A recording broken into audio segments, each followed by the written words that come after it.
lang tayo para matapos na sila. Tapos ganito ang gagawin ninyo. Alam namin, walang contemptuous doon sa ginawa ni Yusek Lopez. Wala. Lahat ng tanong, sinagot niya. Pumunta siya. Maayos siya kumausap. And then sasabihin ninyo sa amin, bakit kami susulat sa COA? Bakit hindi kami susulat sa COA?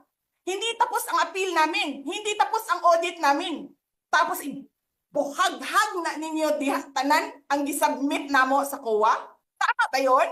I have a video of Chairman Gamaliel Cordoba. Sinasabi niya, mali ang ginawa niya. Tama ba yun? Ikaw ba ang auditor? Ikaw ang appeals. Wala pa kaming audit? Sasabihin mo na mali kami? Hindi pa kayo nakakita ng kalaban na tulad ko.